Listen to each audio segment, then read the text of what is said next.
Welcome to the Executive Member for Transport decision session on Tuesday, the 13th of December 2022. And welcome to everybody who's in attendance today. First item I have on the agenda is declarations of interest. I have no declarable interests, but I would perhaps just mention in relation to item 7 that Coppergate is my regular cycling route between home and West offices. So I am quite well familiar with the layout there when we get to that item. Second item is the minutes of the meeting of the 15th of November of this year.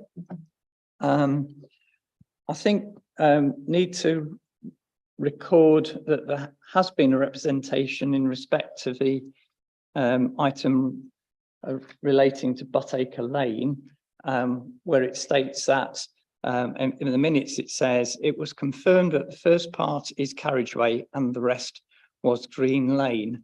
Now I understand there may be different interpretations of the situation there, so I think I've proposed some alternative wording for that particular sentence, which I hope will more accurately reflect the conversations that we had last time on Butteracre Lane. So the wording that I've got as proposed, check with officers if they're happy with this. Officers reported maintenance was based on the predominant use of the road, with the first part serving both residential and agricultural users, whereas the second part was viewed as a green lane, inverted commas, with use largely limited to agricultural vehicle access. So is there any problem with that as the wording? And I think that may hopefully will reflect the concern that has been raised about the wording that we had. Chair, if it would help, just as a point of clarity, green lane was meant as a sort of descriptive term to help you understand. I appreciate you being site now, so it's somewhat irrelevant. But green lane doesn't have any legal definition. It's not a. It doesn't actually mean anything. It's a descriptive word. So it's perhaps all the more important then that we explain that in the wording that I've proposed in terms of the actual predominant usage of that particular section of road, rather than it being stated that it's a green lane, whatever that might be. So with that amendment, I'm happy to approve the minutes of the last meeting. And then I can move on to the next item. So I've signed it as amended at that point there. Okay, thanks. So we'll just check that we've got the wording afterwards, but I've shared that with the democracy officer.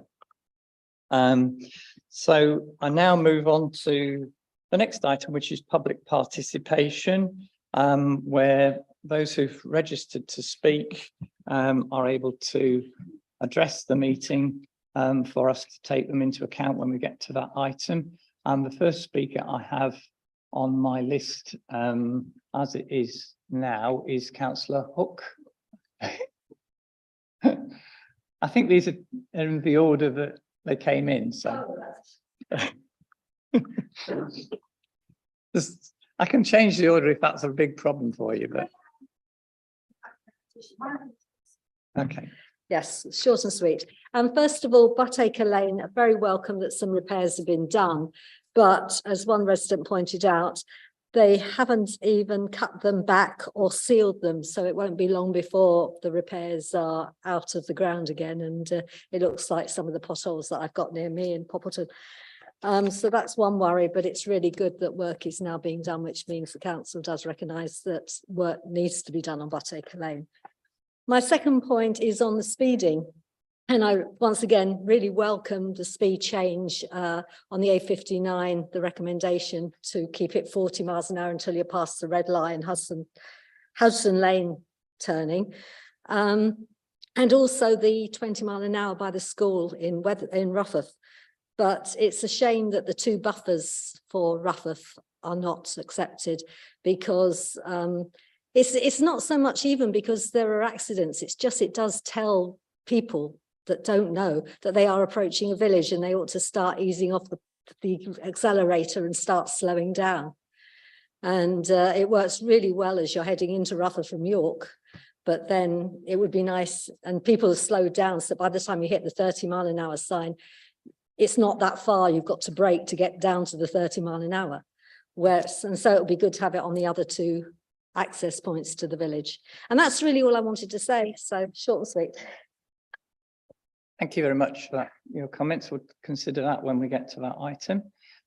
So the next speaker is John Henderson, again on Butteracre Lane, and I also note that we've had extensive written representations. It's helpful to illuminate the points you're wanting to make. Good morning, everyone. Councillor Dragon, first of all, I'd like to thank you for coming and seeing the state of the road for yourself. It was much appreciated by everybody.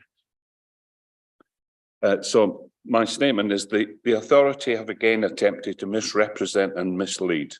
No stretch of the carriageway of the whole length of Butter Lane is of stone construction, as seen in the photographs within my submission. It is in fact tarmac with no stone section. No part of the carriageway is legally defined as a green lane. My reference to its definition was that sent in one email from the authority, which quoted the fact that tarmac was the definition of a green lane. So I issued a Freedom of Information request for Bill Manby's handover notes and have had no reply, but read here that they don't exist. This is extremely convenient in the circumstances. Evidence presented shows they did exist, especially the email message to Councillor Hook from James Gilchrist. Mr Davis's email is extremely relevant in any search under FOI. Mr Gilchrist's email specifies who had the recorded minutes. Quote, on the Butteracre Lane email, I have made sure that Bill includes his commitments to Councillor Hook, both short-term and long-term, and his handover notes to Dave. The authority is reminded that I have the right to refer this matter to the Information Commissioner. I've clearly demonstrated that authority have continually failed to comply with their own safety documents and still do not. The authority consequently fails to maintain the lane in compliance with the Highways Act 1980. The recent survey was merely temporary patching and failed to identify other existing defects as defined in the Highways Safety Inspection Manual. As reported, this adopted highways out of repair to such an extent that the underlying structure is so damaged that a simple resurfacing would not meet the standards in the Highway Safety Inspection Manual. The road surface on Butteracre Lane will continue to break down and deteriorate further through normal use, particularly through the winter months. The farmer is now able to use the road after the infill was done, but is unable to brush it due to the poor surface. Cleaning would remove more of the surface. It needs to be reinstated to a standard which will meet the requirements of a permanent repair, as stated in the inspectors. Reports from 2017 to 2020. 2 notices of failure to maintain under the Section 56 have been issued without formal response and should be made forthwith. As discussed, 5 of the defects raised by the Parish Council were classified as Priority 5 by the authority at the time. Priority 5 defects require a permanent repair, and I'm quoting from the Highway Safety Inspection Manual, page 21, and a response time of 20 days. It's now been 12 months between the statement from the head of highways at the time stating that the road was unsafe and would be reinstated. If the authority do indeed carry out reports in line with that document, they should follow up the temporary works done to date with a capital scheme. Since a scheme already exists in the capital programme list, a true asset management approach would avoid repeated temporary repairs and bring an appropriate capital scheme forward in April. We retain the right to refer this matter and evidence to an appropriate court in line with Section 56 of the Highways Act 1980. I respectfully ask that you reject the recommended option 1. Thank you for your comments, which we'll consider when we come to that item. Thank you. And my final speaker is Nicholas Murray in relation to speed limit changes in Rotherham.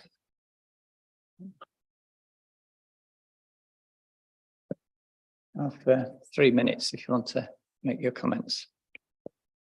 Thank you, Mr. Chairman. I'm speaking today in my capacity as Vice Chair of Rotherham with Napton Parish Council, with 3 projects on the agenda today. The first is a reduction in speed limit on the 1224 to 20 miles an hour adjacent to Rotherham Primary School.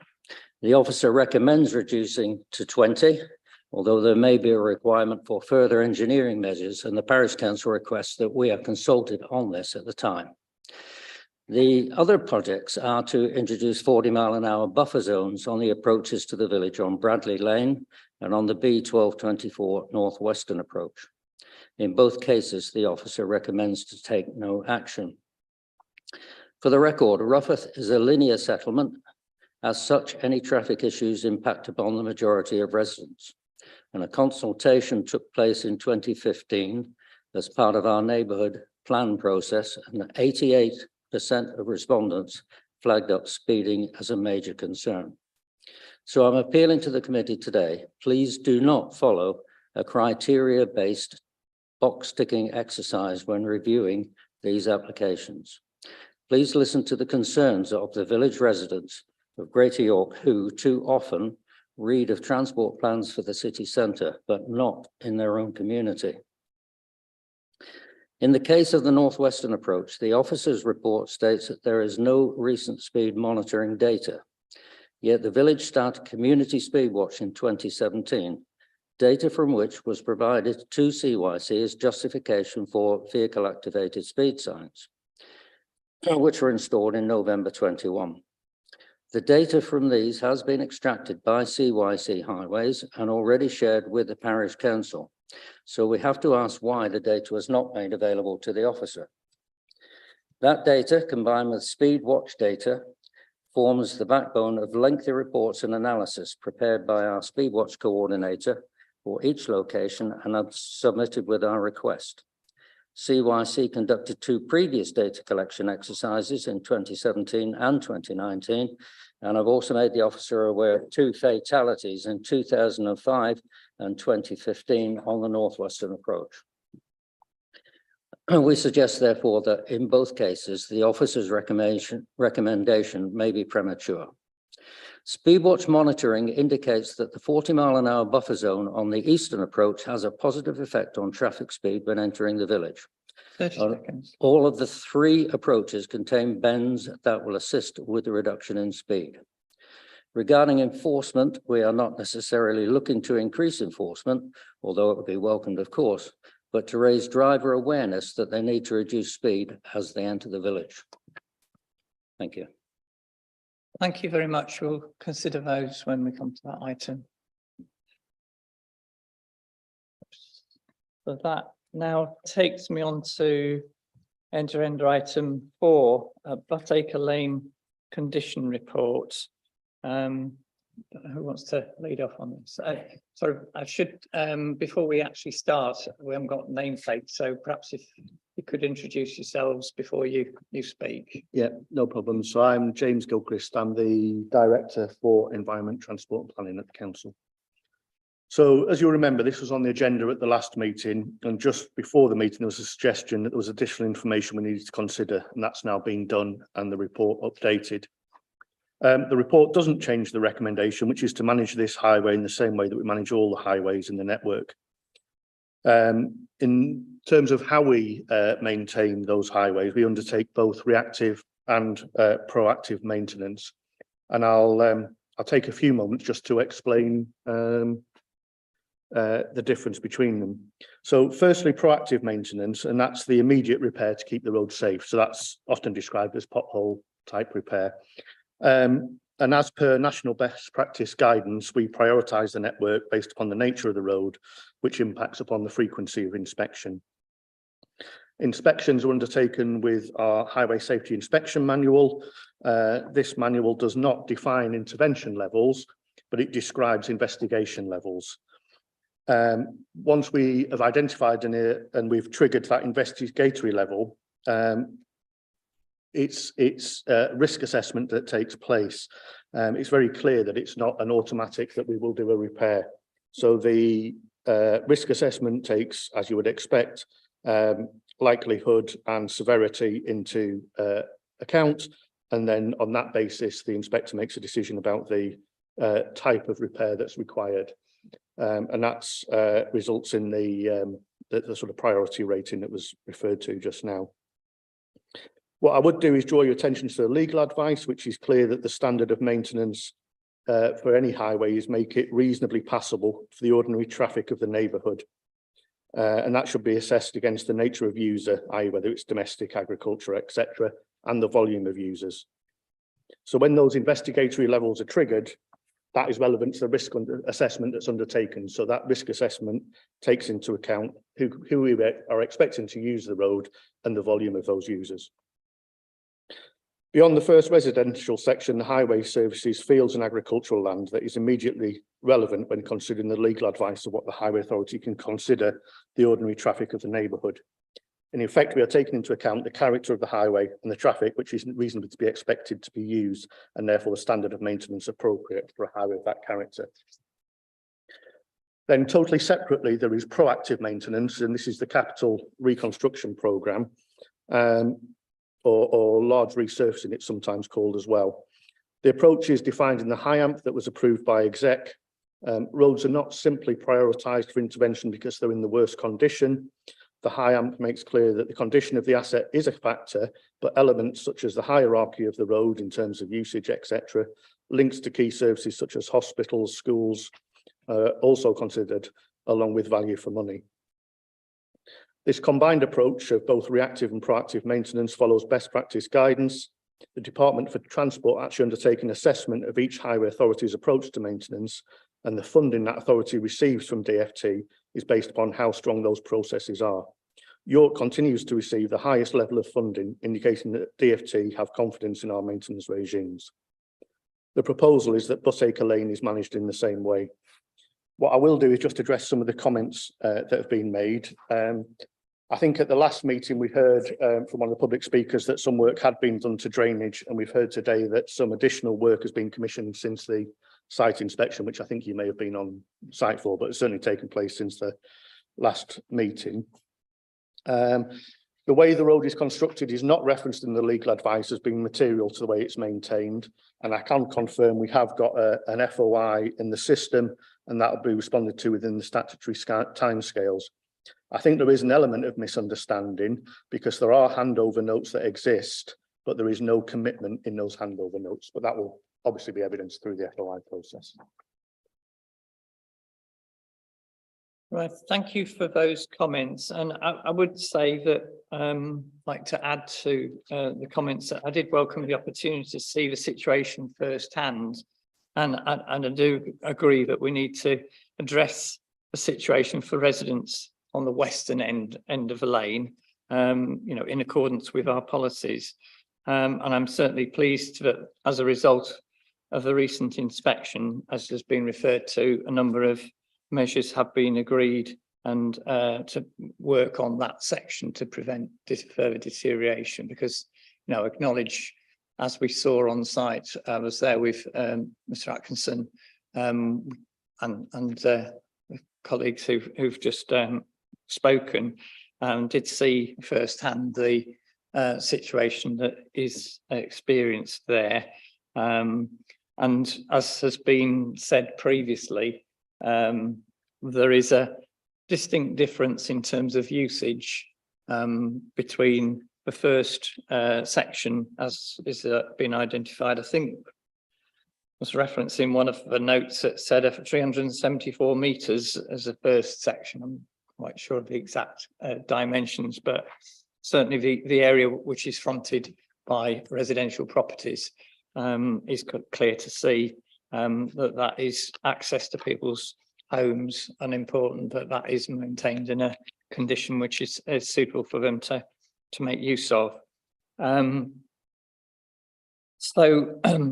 However, beyond that point, there is, as we saw on site, a significant change to the condition of a highway. And I think certainly from the experience when we're on site, as much as anything, it is to do with things like drainage and agricultural use. There's a lot of mud, which, it's difficult to see when we were there how much of that has been brought on by the vehicles coming straight off the field onto the road, and how much of it is there because that's the nature of a carriageway. Just to add on that point, where a farmer puts mud onto a highway, sorry, that sounded very County Durham mud, didn't it? Farmers are legally obliged to remove that mud under the Highways Act 1980, and can face prosecution if they don't. Now, I appreciate that depends on what's underneath the mud, but that is relevant if it goes down that residential section. And I think the other point which has been made by the Ward Councillor was that since the reactive work which you described has taken place, then that does facilitate the use of the lane by the agricultural vehicles, rather than, as we saw on site, the sort of make do solution which the farmer trying to be helpful and going through a field and then back straight out onto the main street, which I think it's obviously it's entirely within the farmer's gift to make use of whichever routes he can have legal access to. But if that's adding to the problem, then I don't think we want to. We don't want to see that happening if we can solve the problem as we have done through the patching. I don't know if do you have any more comments on the repairs that have been done already? I think the repairs that have been done already, and I might need to bring a colleague in now, but have been done primarily to the section in front of those residential properties. Obviously, the sections further on, which are primarily agricultural use, there hasn't been repaired to.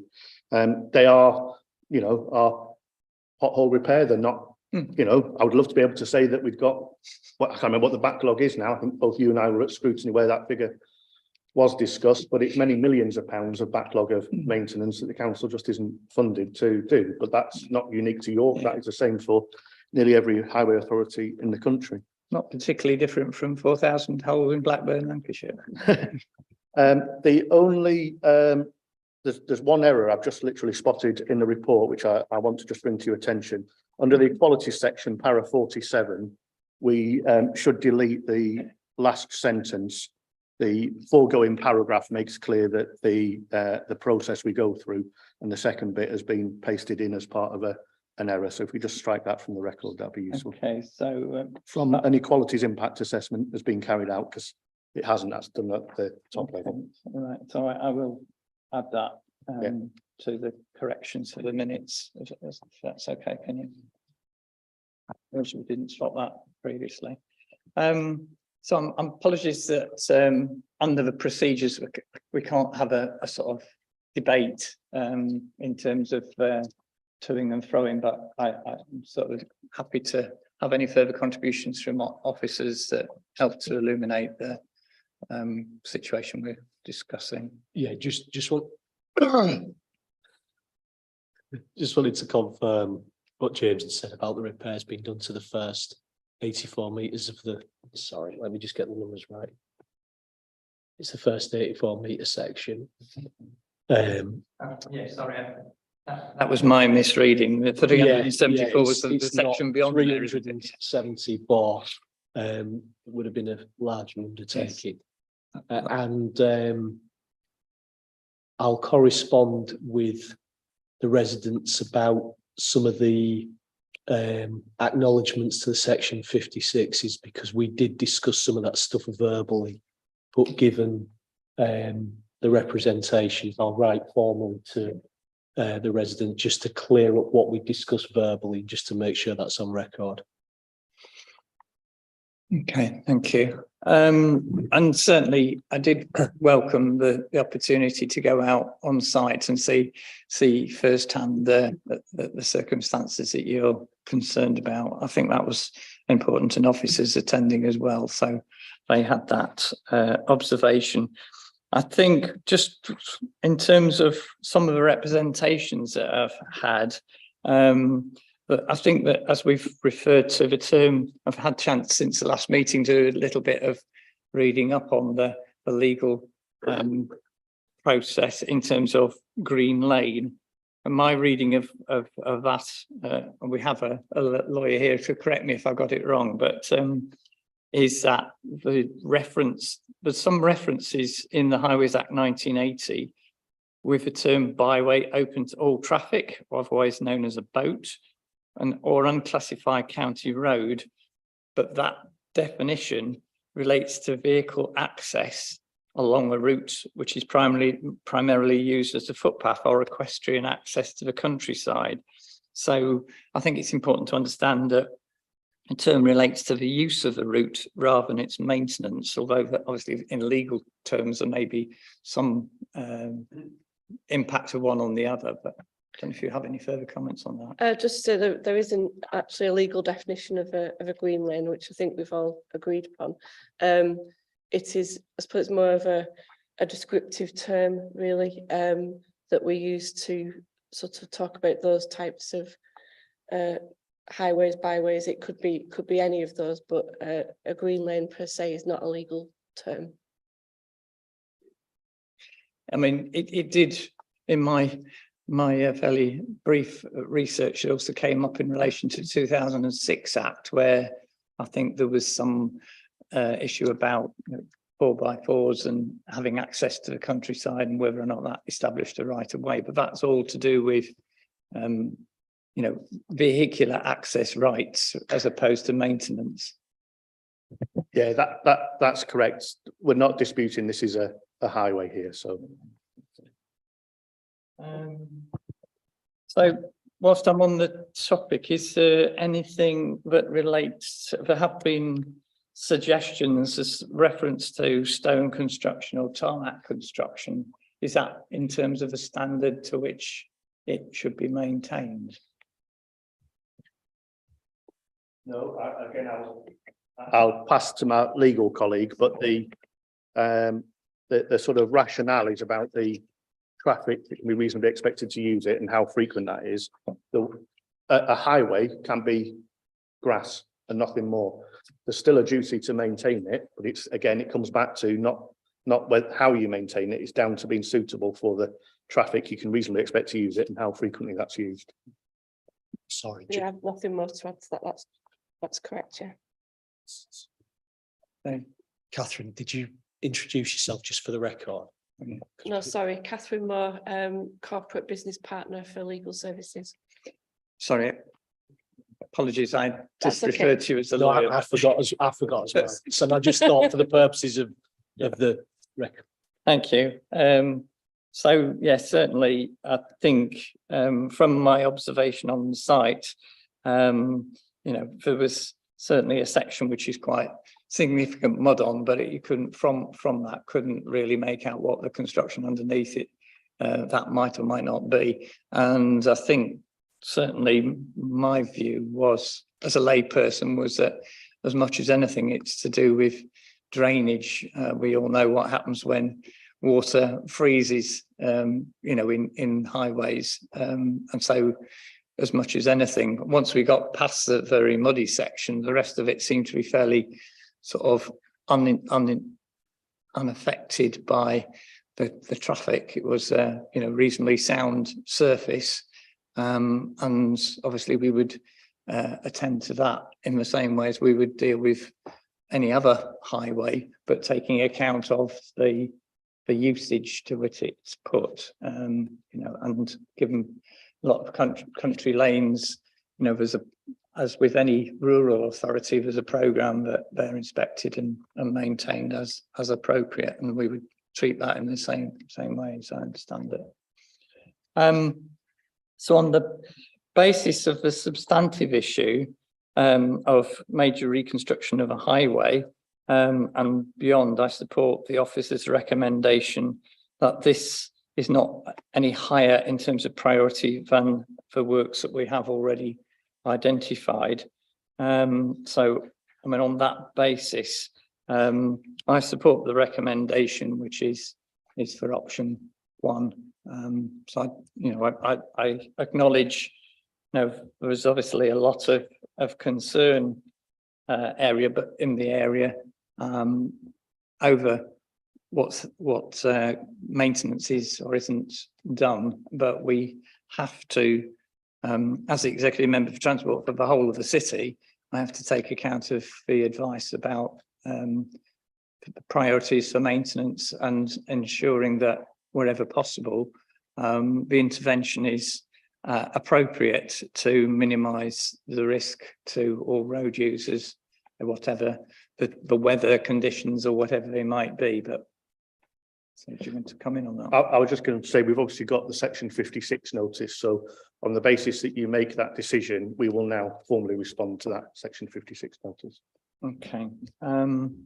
So I think that concludes that item, unless officers have anything else that they need to add. Is that, we covered everything? Yeah. Okay. Thank you very much, Catherine, for your advice on that. I'm sure we could go on for a great length about green lanes and highways, but I think that's important to make that decision. And as you say, the due notices will be responded to in accordance with our procedures. So I now move on to item 5, which is the traffic signal asset renewal, I believe TSAR stands for, at Junction of Malton Road and New Lane. And got Christian Wood here. And Dave, are you leading up on this one? Yes, thanks, Chair. Yeah, my name's Christian Wood, Transport Programme Manager. This SAR scheme, much like the other SAR schemes that have been in front of you before, relates to a signal junction that is old and life expired. This particular junction is 17 years old and therefore comes with all of the subsequent maintenance issues and efficiency issues. So at its core, this scheme looked at basically replacing all the life expired equipment so we could continue to maintain that asset. However, as part of the TSAR programme, we do also explore other opportunities for improvements whilst we are in there.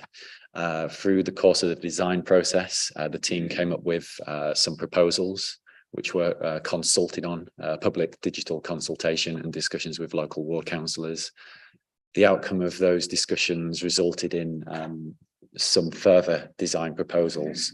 So what you have in front of you today is 4 design proposals to choose from effectively.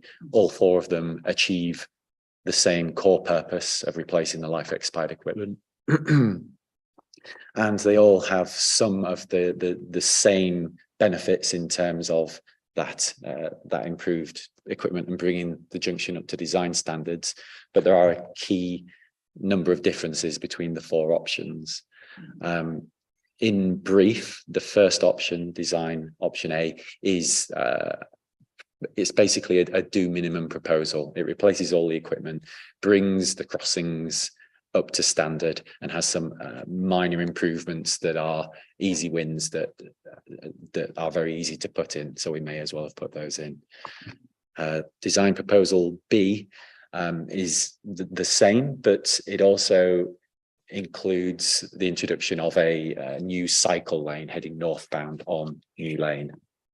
However, to get the space to include that cycle lane, we had to remove the left turn lane on New Lane itself. So that's the main takeaway from option B. Option C does not have this cycling infrastructure in, but it does have a new pedestrian crossing installed on the southwestern arm of the junction. This was at the request of the local ward councillors. And then option D is a combination of B and C. So it has the active travel provision included and the new toucan crossing. So that's a brief overview of the key features of each scheme. In terms of cost, as you'd expect, the cost increases with complexity. So the do minimum scheme is the cheapest and simplest to implement. That's about £120,000, and it'll take about 3 weeks of construction work. Option B, which is the one with just the new cycle lane provision in, £175,000, again with about 3 weeks of construction time. Option C is the one with the new pedestrian crossing. That's £155,000 and 4 weeks of construction time. And then, as you might expect, the most expensive option is the new crossing and the new active travel provision at £210,000 and just over 6 weeks to construct. Happy to take any questions you might have. Right. Well, thank you very much for that. And I would sort of put on record that, as you said, it's essentially a signal replacement scheme for life expired signals. And there has been extensive consultation and revised designs trying to accommodate the responses that you've received. So appreciate that work has gone into trying to promote safe active travel, but also drawn the local knowledge of ward councillors who obviously represent their area and can take account of the use that their constituents make of this particular junction. So I do appreciate the level of engagement over these different options, and it does, I think, serve to highlight the tensions in finding the most effective way to use limited road space to take account of the needs of all road users. It does also highlight, I think, the need for the work which is currently underway on producing a local cycling and walking infrastructure plan, which would take a broader view across the whole city to prioritise facilities for active travel that are going to be most effective and have most strategic benefit. So I think there's quite a few details included within this scheme. As you said, apart from option one, that the other three, option A, the other three all make improvements for active travel to a greater or lesser extent. And I think without having the local cycling and walking infrastructure plan, which we're engaging with stakeholders at the moment, and hopefully we'll have fairly soon, it would make sense for me to support option C, design option C, which does include the additional Toucan crossing, which I believe was the ward councillor's suggestion to make certainly walking in the area more attractive, rather than people having to backtrack on themselves to get to the nearest crossing, or make two crossings across two arms of Junction when they could do it, but if they're just using one, depending on where they're coming from and going to.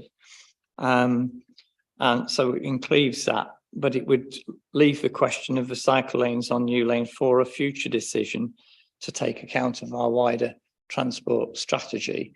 So I would not rule that out at some point in the future, but recognising the cost pressures, we're all aware, as you said, that each added complexity adds to the cost and the level of usage, which we're aware of at the moment, that option C presents the best compromise between the views of the ward councillors and the views of those who are keen to see, as I am, more active travel across the city.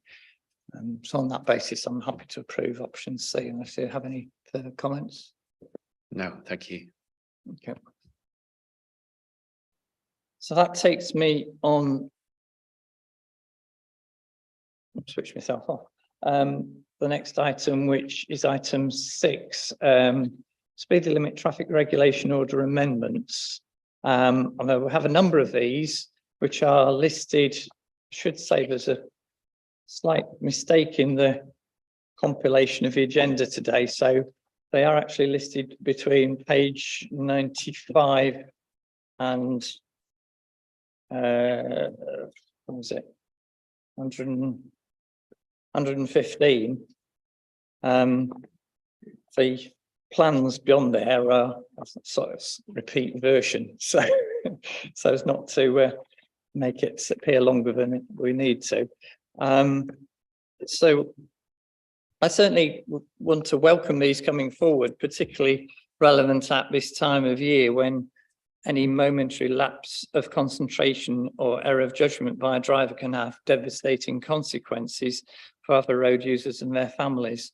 As we know, the risk of serious injury or death for pedestrian in collision increases notably above 20 miles an hour, from a 10% chance of a fatal outcome at 20 miles an hour to a 50-50 chance by the time of survival by the time you get 40 mile an hour limits. I just think, you know, to put in context what these discussions, it is literally a matter of life and death that we are dealing with. But as stated in the report, we do need to ensure that the highways environment reflects an appropriate speed limit, since just changing the limit on its own doesn't achieve compliance. And we have a whole range of other ways of achieving that, which highways engineers will use. So if I could move on to look at the plans, I think we're just to add that in general, I would say, as one might expect, given my political leanings, that I would support lower speeds where it's expected we can achieve those in the interest of reducing likelihood of serious injury and deaths. And where no changes are recommended, I would also urge us to continue looking at other engineering measures or other ways in which we can help to align driving behaviour to what is appropriate for the conditions. And where there's a change proposed, that might also benefit from other features as well to encourage lower speeds.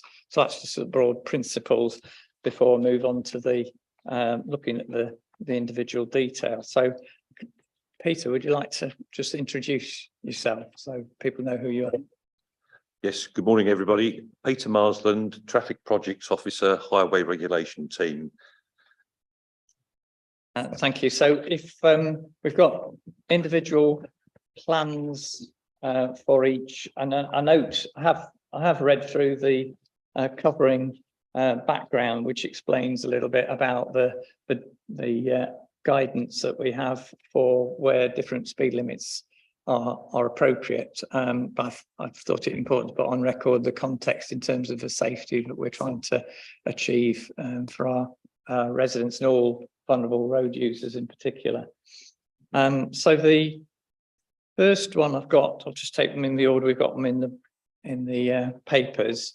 So in Annex C, page 105, the plans for those who haven't got these to hand do actually give a location and indications of the mean speeds in both directions and what we call the 85th percentile, which Peter will correct me if I've got this wrong, but that is the speed, the speed at which 85% of drivers are driving at or below. Indeed.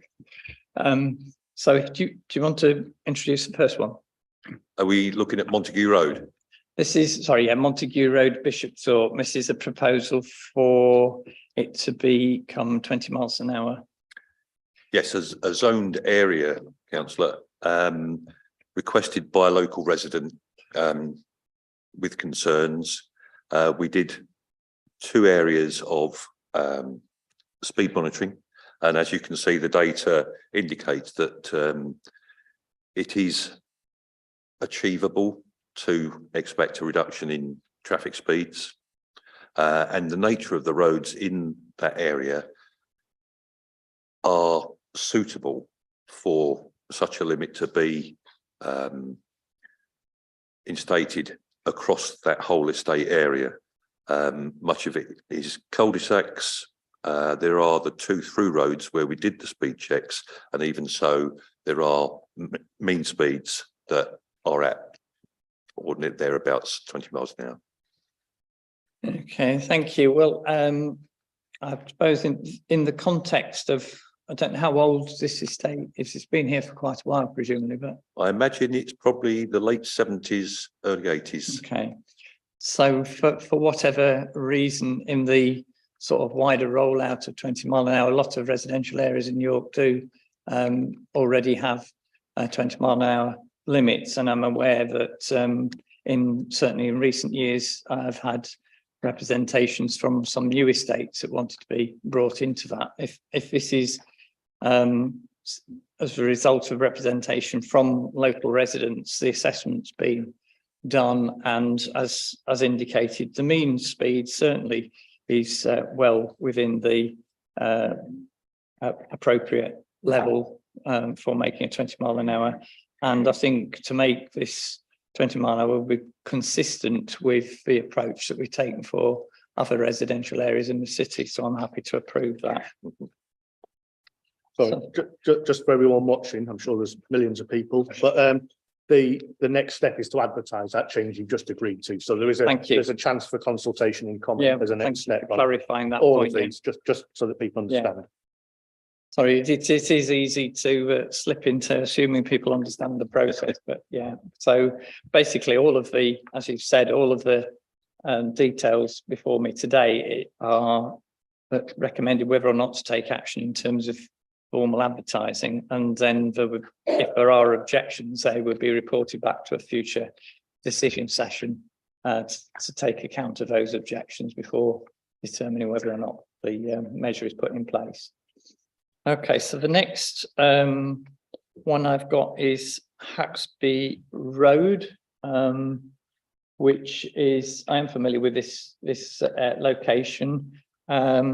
It's a residential area opposite Clarence Gardens, and I think in the last 4 years there has actually been a new zebra crossing put in place, which links to the park for the nearby residents. But is there any particular things on this that you wish to point out? There have been accidents there since the 1st of January 2017, but nothing related to speed. There's a lot of inattention rather than speed factors. In general, the traffic volumes along the road don't reflect the percentile speeds, they more reflect the mean speeds because of the nature of traffic or vehicles parked either side of the road. Buses travelling there, it's believed that the 20 limit is an achievable objective.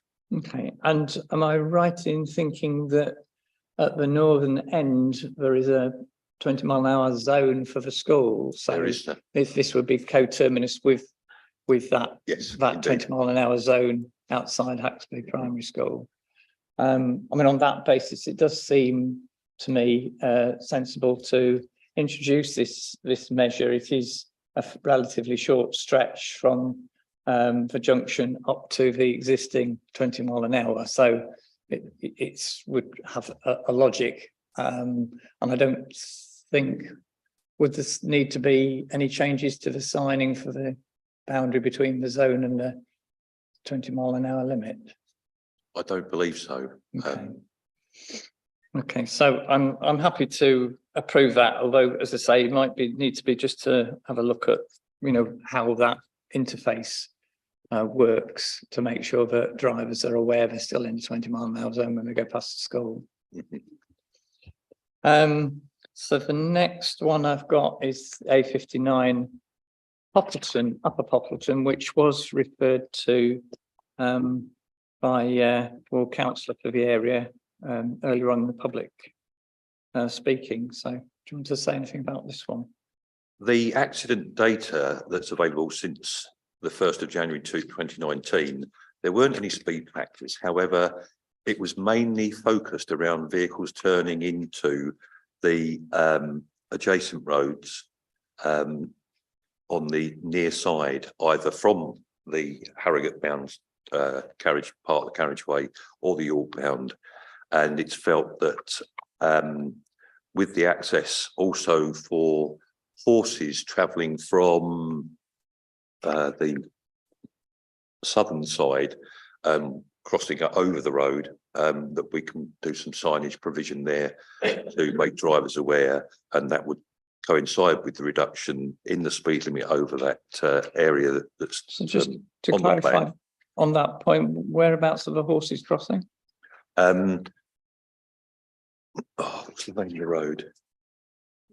Can't Is read it. it the one in the middle or? No, it's the upper one on the right-hand side, that comes in from the right on the plan, the Okay. white coloured road. I can't I remember. see. So that's just the other side of the bridge, is it? Yes, it is. A bridge over the railway line, yeah. Yeah, when the park and ride site was constructed, the horse warning sign, advanced warning sign was removed and hasn't been replaced. Right. But what we might be able to do is to try and improve the warning of horses likely to be crossing the main carriageway at any point.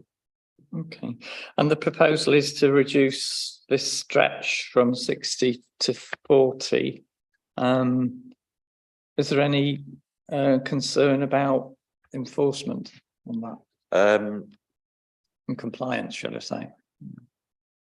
No, I don't think so. I think it readily speaks for itself, and provided we get the signage right, there'll be enough reminders for drivers, or road users, that, you know, Okay. it's a 40 limit. I understand the concern that you may have, but it provides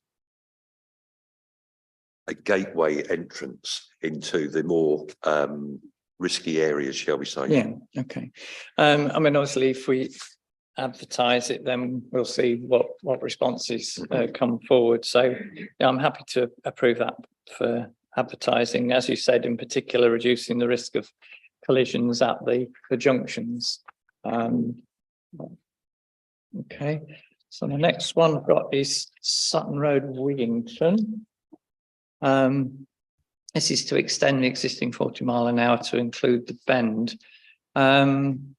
Just to clarify for my benefit, I meant to have a look, what is the limit for Wigington? Is that to the south of there or to the north? Yeah. Have you got the box, the road boxed in on your plan? Yeah. At the southern, at the southern end, the bottom end of that plan, where the line is across, that's where the current 40 limit ends and the national speed limit applies.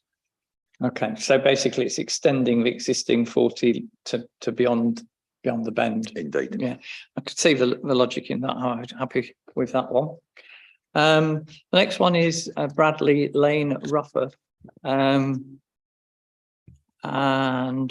just on this, and there's another one to come a bit further down on the list, as the ward councillor has expressed concern about the two locations where they're seeking a buffer, with recommending no action. But in this case, there's actually reference to a fatality, which was allegedly weather related. I don't know if I haven't got any more details on that. Yeah, having looked at the concerns raised by Councillor Hook and Mr. Murray and others besides, I've lived and worked in this area for a number of years, two more than I care to remember, to be honest, but as a professional in dealing with traffic accidents as a police officer, and whilst there are subtle changes, I feel that it's driver behaviour that needs to be addressed in whichever way possible, rather than incurring a cost of putting a speed limit there that people will ignore.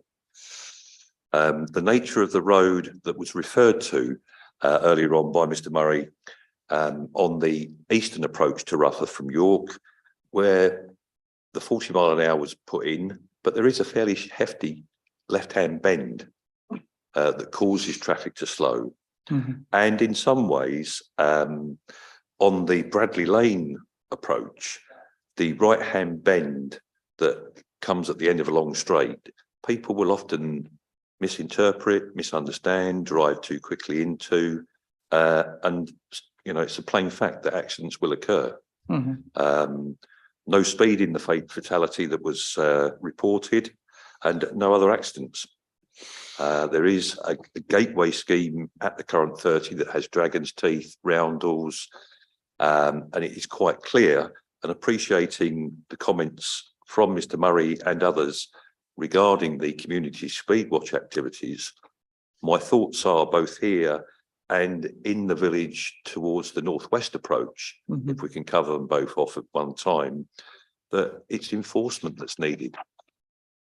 The speed limit is highly appropriate as to where it is located at the physical changes at the edges of the village. And at both Bradley Lane and on the northwest approach on the B1224, there are bends, as you can see, that inhibit anything of, exceeding the national speed limit.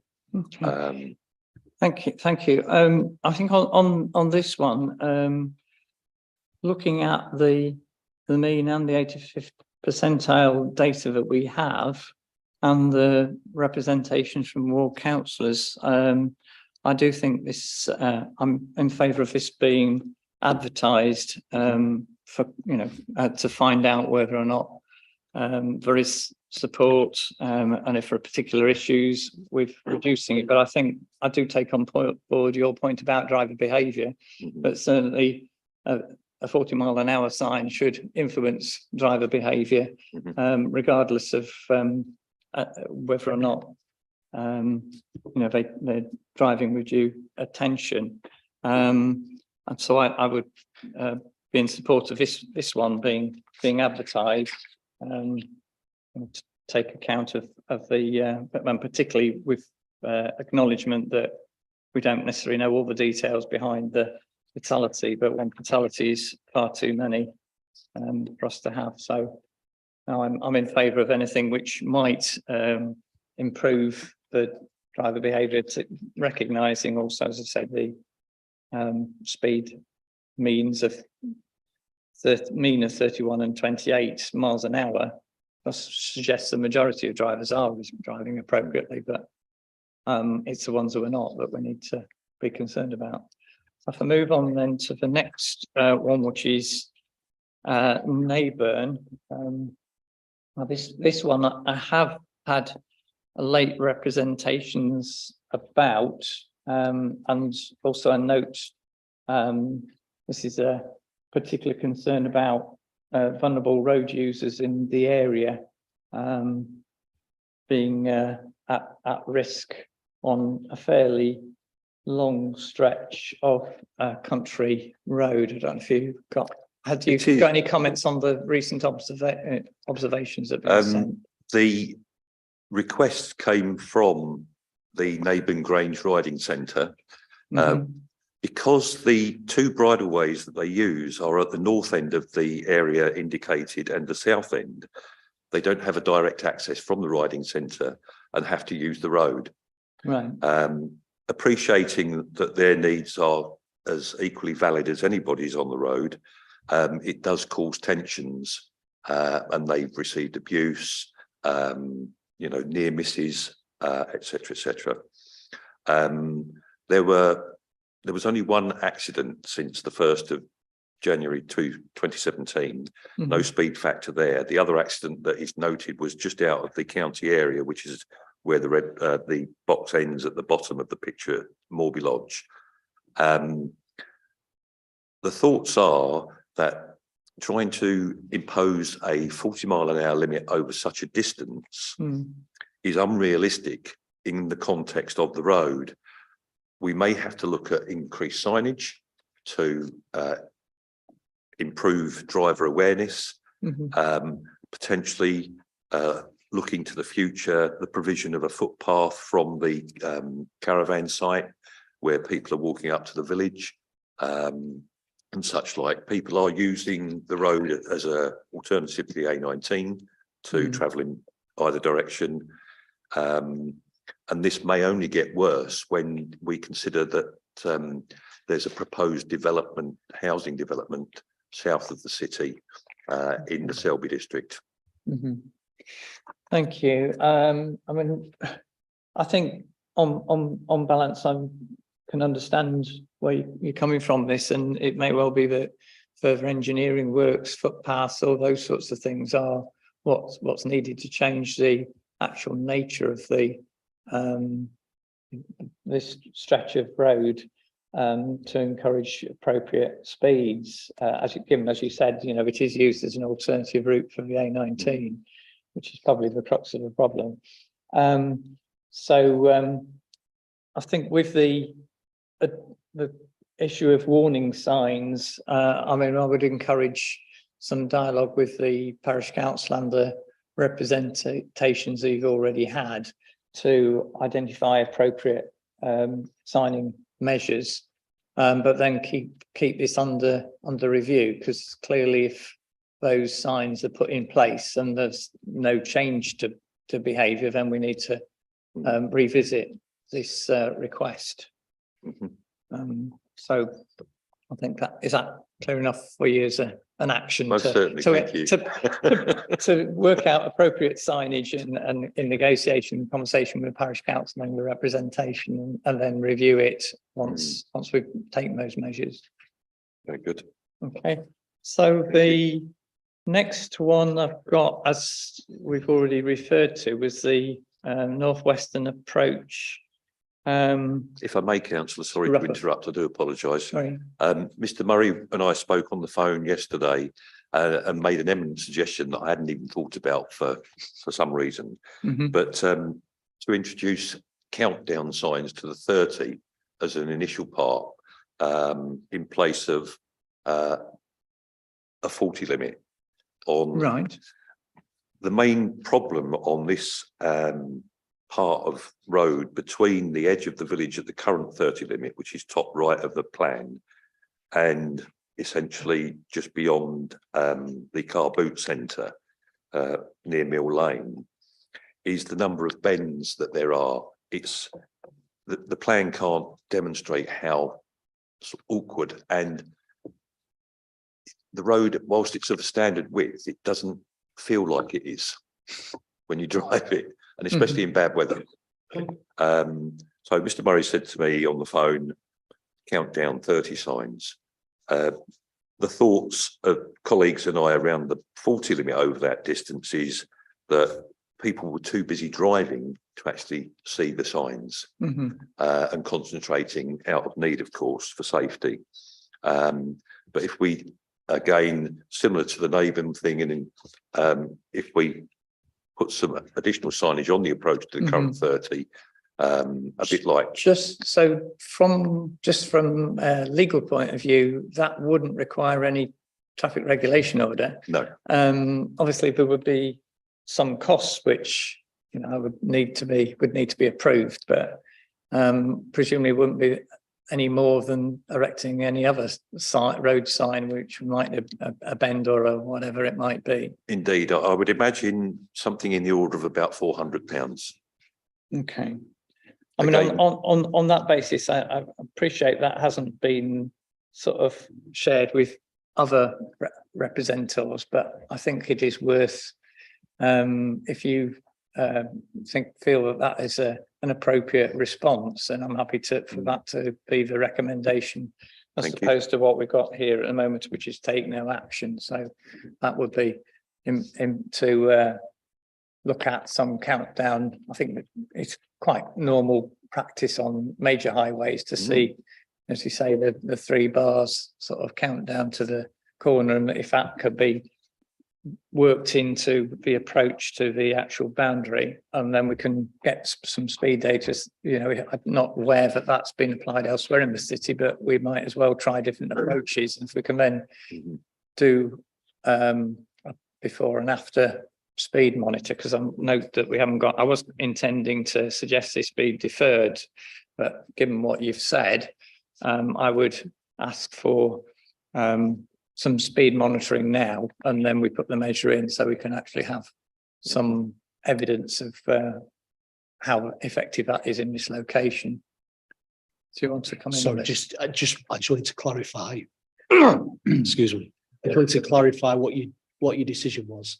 So I'm just suggesting that we conduct some speed monitoring So now. we're effectively the decisions to defer. No, the decision is to, as has been recommended by the No, officer, it was, to I put in the understood up 30. to the point where you said, Sorry. apologies, Yeah. where you said, you mentioned deferral. No, I'm just saying that was what I was originally minded to Right, suggest right, okay. prior to Yeah, Peter's no, okay. contribution from the resident, but that Okay. seems to be a good way forward rather than just nothing happening. Yeah. So all I'm asking for is to make sure that we can get some before speed data to compare to see the effectiveness of that measure. Okay. Thank you. Sorry for making it complicated. But I mean, just for the purpose of the decisions, I just Yeah. wanted to make sure, so we didn't have to Yes, okay. rewatch the thingy That's over, fine. over and over. So then we move on to Butteracre Avenue, which is a bit of a tricky one, this. I don't know if you want to make some comments about it. Councillor, the problem arose when, as I understand it, when the parking laybys were installed, it kept traffic off the roads Mhm. and allowed people to perhaps go faster than 30 miles an hour. Whereas with parked vehicles, you know, it's a really low cost traffic calming scheme in any situation. However, the speed data that's available clearly indicates that the means are well under the 30 limit, and the 85th is within tolerance of the police prosecution limit at 35 miles an hour. I travel up and down through here, as everywhere, fairly frequently, and often as not, there's buses and other vehicles as such. And I feel that the infringements on the current speed limit are mainly at times when the road is a lot quieter, less people on the road, and relatively speaking, risk much reduced in those situations. With no accidents since the 1st of January 2017 that we're aware of course, there may be others. This was raised by one local resident and the local ward councillor, but the evidence and my personal experience is that there isn't a problem that needs addressing. Now, appreciating that the roads to the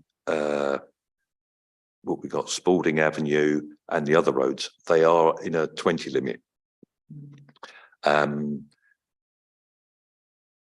Just a gut feeling, I can't see that we would achieve much compliance on Butteracre Avenue itself. It's a a route of transit for vehicles, potentially or particularly from Clifton Moor through to where the hospital is, and for Wigginton Road, etc., and to Burtonstone Lane. And my personal and professional feeling is we need to keep traffic moving.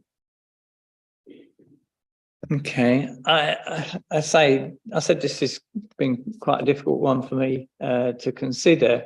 I mean, in general, I am on record as having supported the 20 mile an hour for residential areas, but I have had a look at the location on Street View before today, and I can see, as you said, it is clearly a bus route. It's very wide and open, relatively straight road, and with houses well set back. You know, there's not many. Well, there's obviously one or two junctions along there, but they're both at the two extreme ends of the road where traffic will be slowing down for the main junctions on the main road.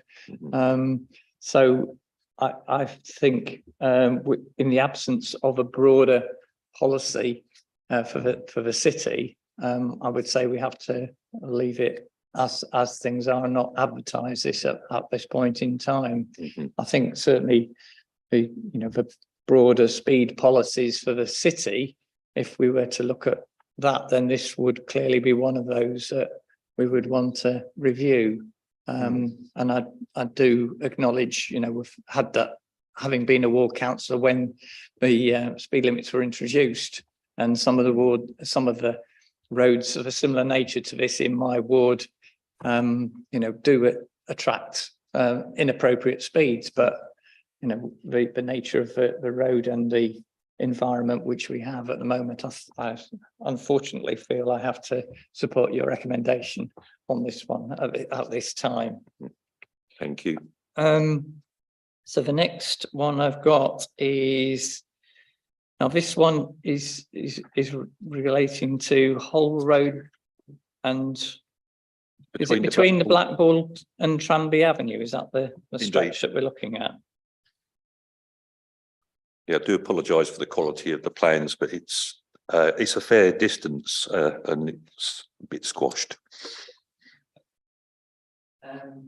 So the concern here is that there have been 11 accidents on the stretch since 2017, which is clearly far too many, and I'm aware it is in the vicinity of Archbishop Holgate School, although that's sort of at the western end of the plan, and that is presume at the end is where it becomes a 30-mile-an-hour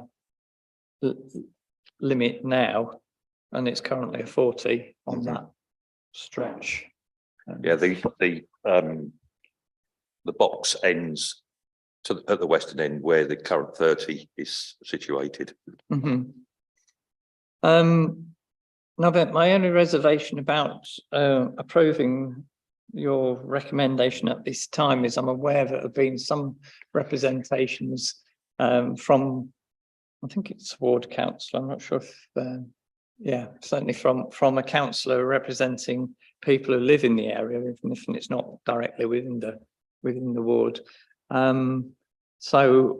I haven't seen the detail of exactly what, or had opportunity to discuss those. So I don't know if there's any other clarification on the concerns, leaving out the bus lane issue. Yeah, apologies. To one side, that's not speed. Apologise to leave the room to blow my nose, but so maybe missed the first bit of this, but there were some representations around some slight amendments to the how this piece of carriageway works, on the basis that we're doing a surfacing scheme in the highways programme, but we're not doing that until next year. So what we were going to propose in terms of those changes is that we would consider the actual changes to the highway when we considered the capital highway scheme next year. And I think if you take this particular item in isolation, in terms of the speed limit, then it would probably in the short term be more useful. But acknowledging that the ward councillor, the cycle campaign, and some residents all made representations about the bus lane and some of the issues, which I'm very familiar, because this is my routes from the park and ride. So if I cycle, I use this as a cycling route. So I'm very familiar with the issues in this area. I mean, on that basis, I'm supporting the recommendation statement. Sorry, it's come off. I'm supporting the recommendation to take no action at this time, but for the issues to be reviewed as part of the capital programme which you have referenced, so that we can consider those, and obviously that gives more time for those who have got proposals they want to bring forward to discuss them and consider whether or not they are appropriate to include within the capital works. Okay. Yeah. Thank you. Thank you. That's that one. So move on then to Paxby Road Post Park Hospital. There's quite a long stretch here of 40-mile-an-hour with 2 injury accidents in the last 6 years, but it doesn't, my report doesn't say where they were or the nature of that. I don't know if you've got any more detail on this. They were to the southern end of the area under consideration, councillor. Okay, and is there, what I wanted to ask, is there an issue around movements in and out of the hospital? Because that would seem to me the most likely place where there's going to be collisions. The original request for a change in the speed limit came in part from the university, from one personal experience of what you might term a close shave, somebody walking too close to the curb edge and the vehicle coming along. And also it was requested as part of the e-scooter trial in the city, Right. where e-scooters would be at the university sports ground, etc. Mhm. And also from Tim Madrick, who's chair of the mental health board in the city, in relation to vulnerable patients getting off buses and trying to cross the road in the area of the hospital. There is a bus stop proximate to the entranceway. Now, when we looked at this, we looked at the original traffic assessment carried out when the hospital was proposed for development, and no such issues of vulnerability or such like things were raised.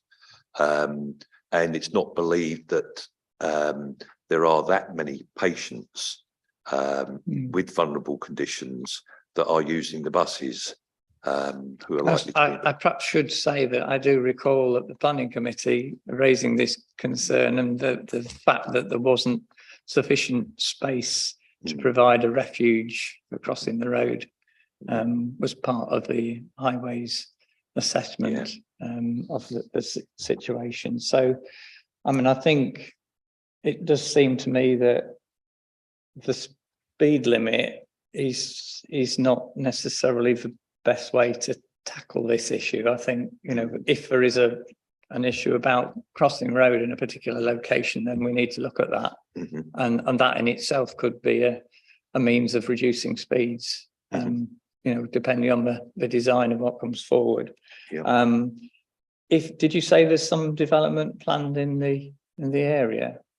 I don't believe so. No. I think the land north of the Nestle factory up to New Earswick, just to the left of the link road, is probably still within the Roundtrees Trust, I would imagine, and hence unlikely to be available for development. So I think I suppose what I'm saying is I agree with your recommendation, but with the proviso that we look at, you know, on our danger reduction program, whatever it might be, come under to see whether there are solutions that can be applied to reduce speeds. Because obviously we haven't got, well, we have got the data, but which does suggest at the moment that it's the 40 miles an hour is what people are respecting in terms of their driving behaviour. So, you know, and to reduce the speed limit without changing the environment, I don't think would be effective. Okay, thank you. So I'm supporting your recommendations there. The next one we have is Weatherby Road, Roughborough Primary School. And this is for a 20 mile an hour limit outside of the school, which, you know, in a way, I'm surprised that we haven't done that already. But Indeed. We are where we are, so we're trying to do a bit of catch up on some of these changes. So the only question I've got on this one is you've identified the stretch of the road which is where the data's from, presumably. I know, except we haven't got any data, but the stretch of road that you're looking at. Given that there's a few very minor cul-de-sacs off that stretch of road, I would want the advert to include all of those, because otherwise you can have rather nonsensical 30 mile an hour limits for the cul-de-sacs. So in effect, creating a zonal area. Yeah, so that it would include those side roads, rather than, which would minimise the signage impact, but also be sensible from the point of view of user. not being told that they can go faster down a road where they can't go more than 100 yards. If I may ask, sir, are you aware that to the end of the road to the east of Is that Middlewood there's a Close? new development that's been approved. So Oh, yes, I wasn't aware, but yes, I recognise the shape of the, the geography there. I mean, that would mean that presumably, if that, well, obviously at a point of adoption, then that would be included, wouldn't it? yeah. Yeah. So I suppose I'm saying from, and the only other question was Hannam Farm. Is that in the 30 at the moment? Where is it going north on this plan? Whereabouts is the 30-mile-an-hour limit? You know? The top and bottom bars across the road of the boxing are where the chicanes are, Right. that assist in trying to reduce speed past the school. So in effect, to do this, there would be a 30-mile-an-hour buffer, as it were, before you reach the school Indeed. area. So yeah, I'm happy to approve this as amended, if you like, to include those side roads off that section. Just wanted to confirm, Peter, you were clear which side roads the council was talking about in terms of extension. So we've got the red boxed area. Here. It's basically the side roads within that red turn off within that red boxed area. 3 to the west and the 1 to the east. Well, two to the east. Yeah. But Middlewood Close isn't a cul-de-sac. Well, that it is a cul-de-sac at the moment, isn't it? Oh, sorry, Yeah. I'm maybe reading this wrong. From If that's the from case, my sorry. plan, I'm memory looking of the at planning the decision, there's a Yeah. farm track that goes beyond it, but right. Okay, yeah, fair enough. it is a cul-de-sac, yeah. So yeah, just confirming Peter was clear for the Okay. instruction. Thank you. Well, that concludes all the speed items. Thank you very much for your forbearance on that one. I think the only thing I was just going to add is there's another batch due in January. So people that think, where's mine gone? Just to confirm, Peter is working on another batch for January as well. Thank you.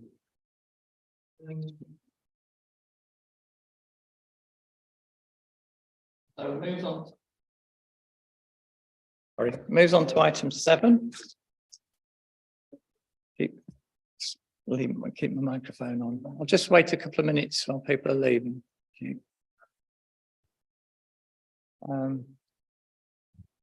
So item 7, I'd like to thank Christian and Bethan for the time that they've spent with me last week, just exploring some of the issues around these, in particular St George's Fields.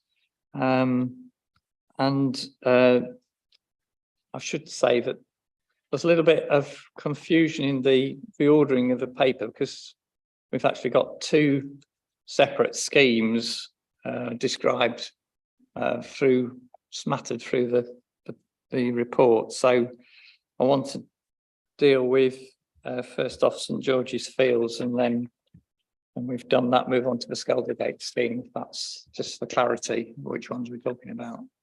Yeah, absolutely. Apologies, Beth could not make it today, train related issues, so I'll be covering this one. Sorry, which one did you say you wanted to start with? I'm just taking them in the order they're in here, Okay, paper, so which is St George's Field first. St George's Field Crossing is a scheme on the active travel programme, and it relates to provision across the inner ring road at a location that's currently, well, difficult, if not impossible, for pedestrians to cross. It's an attempt to link the riverside cycle and pedestrian path to the other side of the inner ring road, to allow pedestrians and cyclists to reach the museum and all of the amenities on the other side from the car park, where of course a lot of residents and visitors will also travel to as well. It's a link that I think has been missing for quite some time. What you have in front of you is one proposal to achieve that. We've undertaken the normal digital public consultation on this, and as you're aware, we've had some correspondence with various different parties, including the Civic Trust and the Cycle Campaign and others. I think it's fair to say that in terms of the consultation feedback, the scheme overall has a very positive response. I think it's been well received. There's always obviously discussion to be had in the detail, but I think this scheme, this proposal here, does achieve fundamentally what we're trying to achieve for this scheme. The costs are within budget, so this scheme is one on the programme that we are proposing to construct if we get the decision to proceed. The timing of when we would construct it is still to be confirmed. We have some final discussions to have with a couple of stakeholders to agree the timing, but the decision we're asking for today, the recommendation is to approve this proposal and move forward to detailed design and construction. Thank you. So, I should say, I think some people will be aware that this is first sort of became a concrete proposal as part of the Castle Gateway project, which at the moment is not progressing, but I think there are significant benefits, as you've suggested, in bringing forward this planned supercrossing over a very busy road, which does create that severance, a significant barrier to the city centre from the car park, particularly the case when the river's high and the route under Coppergate Bridge is not available.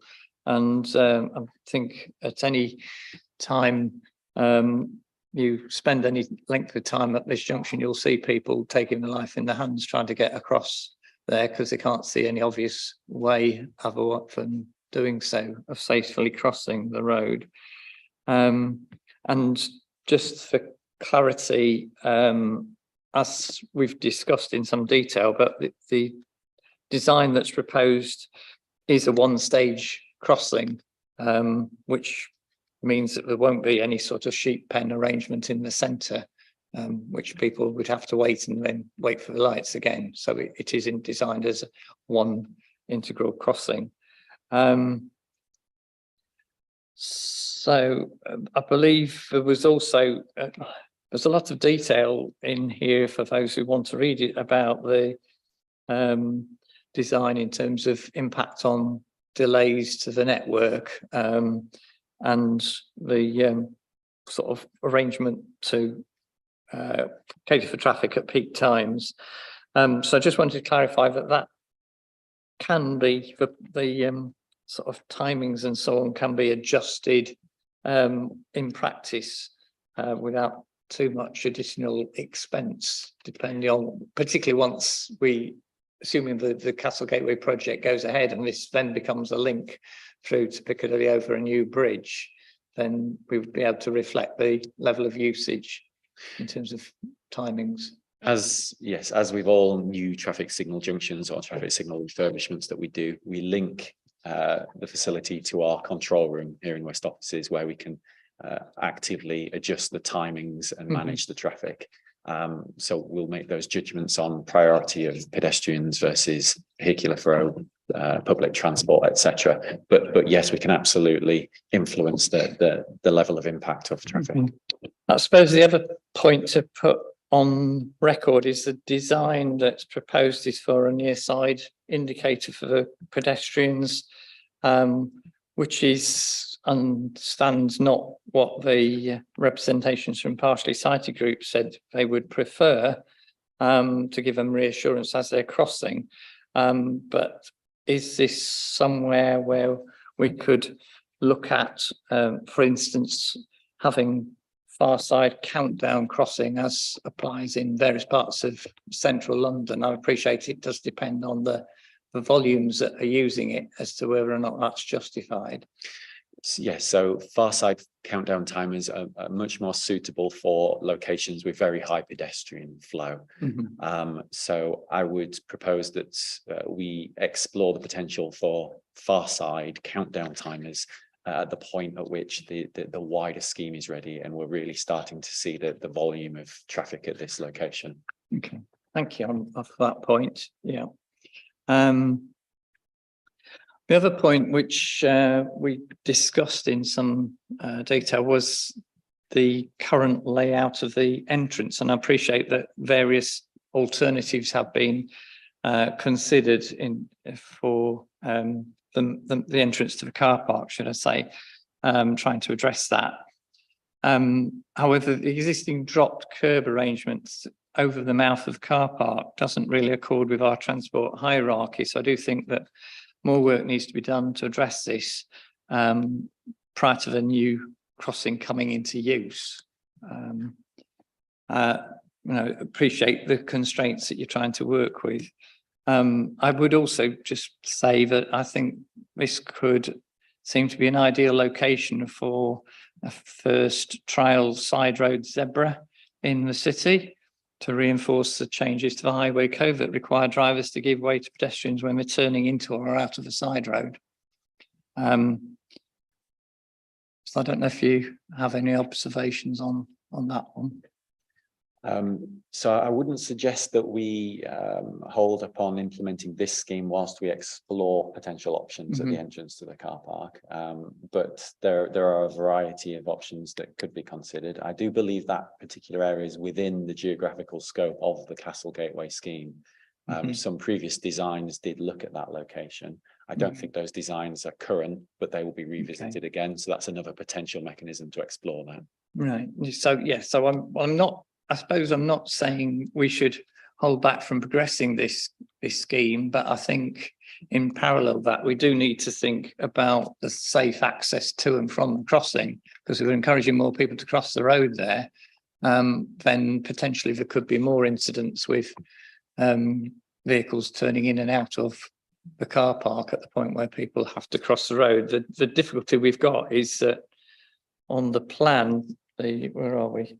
I'm trying to work out where north is. The east side of this crossing, there's actually a pedestrian barrier and no drop curb when you get around to the mouth of the slipway down to the Foss Basin. So effectively, anybody in a wheelchair has to cross the road at those drop curb points. Yeah, so that's not being considered as part of this work. I guess there's an option to look at what alternative mechanisms there are to explore those issues. Yeah. Okay. I'm happy. Well, I mean, on that basis, I'm happy to approve the design as you've got progression with that. But as I said, to investigate further the issues around far side indicators and the actual links across to access the crossing, and appreciate the design is such that we can add the Toucan crossing arrangement at some point in the future when we have the access to the Foss Bridge is ready for use. Yeah, that is part of the plan, to upgrade the crossing to a full Toucan crossing when the linked cycling facilities are in place. Okay, and equally, the link then would need, you'd not only just have pedestrians using those drop crossings, you'd have cyclists turning right across from the access, or depending on where the cycle provision is on that access road from the car park. So, you know, that would all be part of the design, I would hope, for the Castle Gateway new park and bridge, to include the connections at each end. Okay, thank you. I'll move on then to the Coppergate scheme. And as I said at the outset, this is a location I'm familiar with. And whilst it may seem a relatively minor adjustment to a design that's been there for 30 years, it is significant addressing a key link in an otherwise quiet off-road Sustrans route north to south across the city centre. We've got advanced cycle lines and box at the north end, the junction, where to connect through to North Street and on from there to the Riverside Path and Coppergate sorry, not Skeldergate, Scarborough Bridge. And at the southern end, you've got the Terry Avenue route through to Millennium Bridge. So this is the only road, only section of a route where cyclists come into conflict with fairly heavy bus use, which is mostly in a southerly direction. So do you want to introduce this? Yes, you're absolutely right in terms of the importance of this particular location to the linked cycle routes. The issue that we are attempting to address here, and again, this is another of the cycling schemes on the active travel program. The issue we were trying to address here is conflicts between cyclists and vehicular traffic. The build outs that are in place are there to reduce speed. They are traffic calming measures, and they do serve that purpose. They are useful for that. But by reducing the carriageway width, you do sometimes find cyclists and cars, motor vehicles approaching each other, head on, which is, if not a safety related issue, it's at very least an amenity related issue. It does not make the route appealing for cyclists. We've explored a couple of variations on solutions, and the proposal that we're presenting to you as part of this report, we believe does achieve those objectives. Due to the width of the carriageway, we could only implement these cut-through facilities in one direction. However, we still do believe that this represents an improvement, and as I say, does achieve the objectives we're trying to go for here. Thank you. And I perhaps should put on record that this morning I was waiting for an oncoming vehicle, and a cyclist behind me went across exactly where you're proposing to put the cut through. So despite the fact there's no curb drops or anything, but I was clearly users are expecting something to facilitate cycling in this area. So there are some questions about, I think the only question which I've got that perhaps would need clarifying is, and it has been raised, I think, by some of the representations, the recommended layout includes, as you say, a bypass into the central area. So there's two build outs on opposite sides of the road, if I remember rightly, and the cyclists would get a bypass through while the driver has a give way to wait for oncoming traffic. But if there isn't any oncoming traffic, there is obviously the potential conflict where the cyclist emerges from the bypass and the car that's behind them is then expected to share the same space waiting for any oncoming traffic. So in addition to the physical constructions of the new cycle cut-throughs, there is additional lining and signing as well to make the arrangement clearer to cyclists and motor vehicles, including the addition of some giveaway markings so that vehicles know when to give way opposing traffic. With regards to the issue of traffic heading in the same direction, which I think is your point, the exit of the cut-throughs, the carriageway widens out again. There are going to be additional markings to illustrate that there is a cyclist expected to be there. Maybe there would be a cycle symbol at that point to alert drivers to there are cycling symbols on the exit of both facilities. Thank you. And the other concern which was raised was about visual indicator of the build out. I think in particular with Skeldergate, there could be circumstances such as snow, flood, leaves or whatever, where if there isn't a physical post, then that curb could be hidden from view. Is that something that could be addressed? It's a fair comment. It came back through the consultation process. It is something the design team were already aware of, but the exact solution will be ironed out within the detailed design process. But absolutely, visibility of those build outs needs to be clear. We don't want vehicles hitting them. We believe we can come up with a solution that will achieve that. I'm happy with that. And also, likewise, there were points about sweeping and leaf clearance and so on for the for the bypasses, which, you know, that would be part of our maintenance regime, but just perhaps needs to be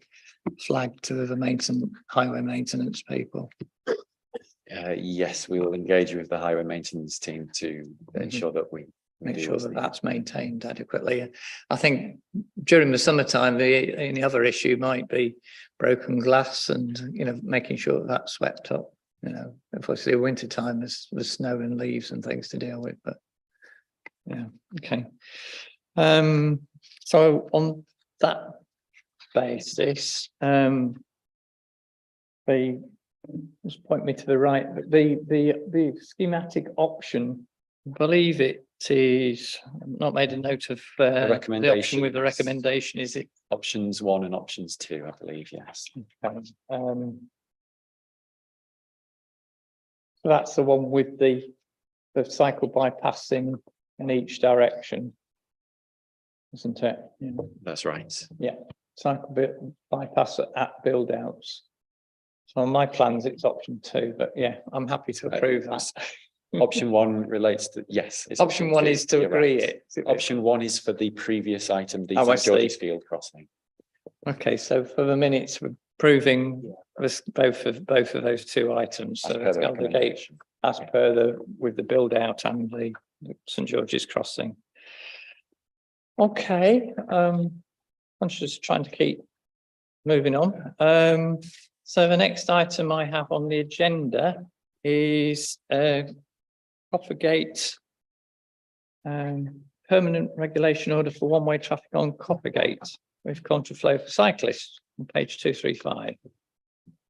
So I'm joined by Gary Frost. Yes. Yeah, morning, Councillor de Gorn. I'm Gary Frost, Major Transport Projects Manager.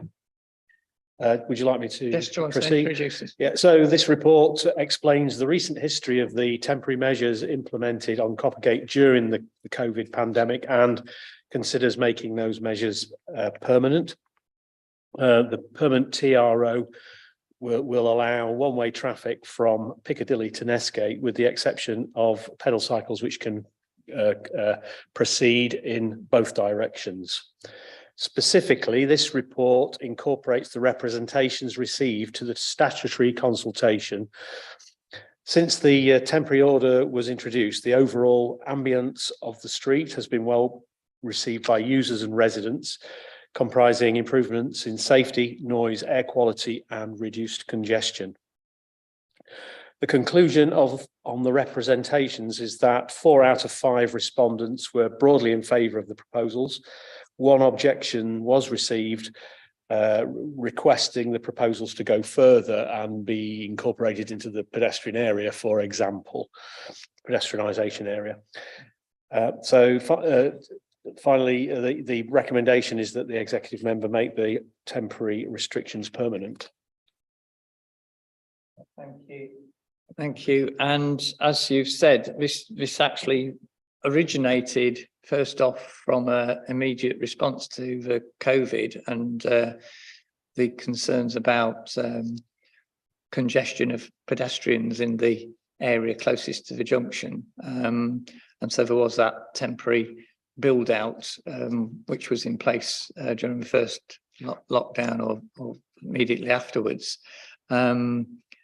I suppose it should be immediately afterwards.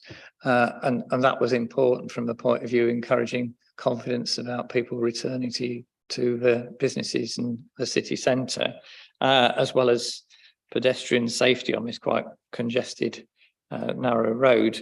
And then subsequent to that, as you say, there was a more detailed consultation, but that, as I understand it, was about in the light of the temporary measures.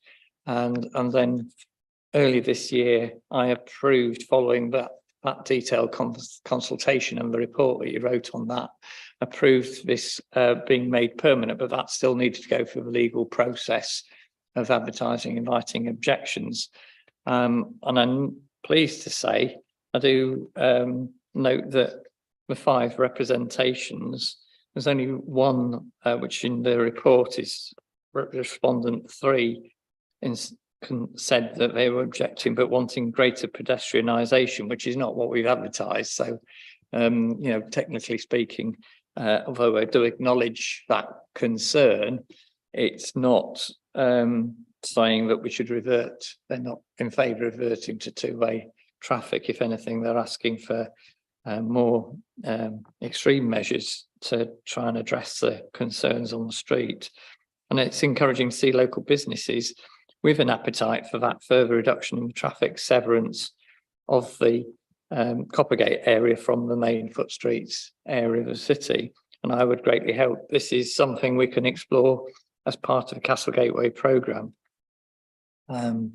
So the only other things which I recognise do need to be addressed is the concerns about the impact this has on bus movements. And I would certainly hope that we're now following on from the decision that I'm going to make today, would be able to review the stops. I think there's a stop outside Banana Warehouse, which is not what we would want to see as a standard for our residents and visitors wanting to use buses on Piccadilly and provide a better waiting environment for passengers, as well as the any changes that might be appropriate for the bus movements which have been displaced by this arrangement. So I do acknowledge, it has had an impact on bus movements, and would want us as an authority to address that in the course of the coming months.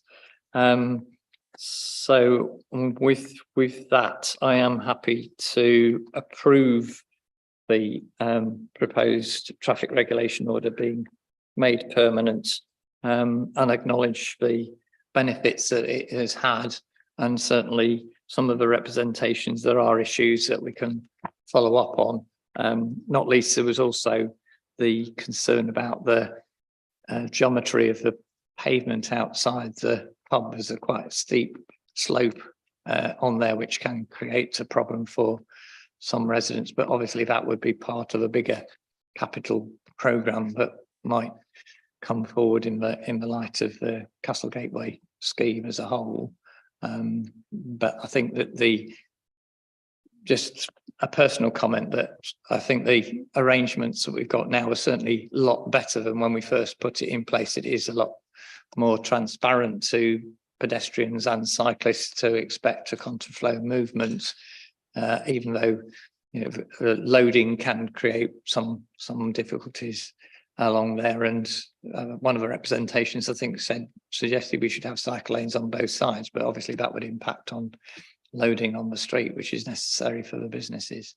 So those are things for the future, but I think for now I'm happy to confirm the order for that to be a permanent arrangement going forward, and to enable us to address the longer term vision which we might have, to build on that change that we put in place, which I do think has benefited not only the immediate environment, but has reduced some of the through traffic in the wider city centre area.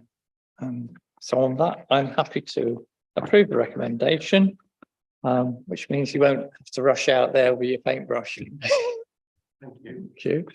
I have no other items, no urgent business, so I will conclude the meeting. Thank you all for your contributions, and hope everyone has a happy Christmas. Thank you.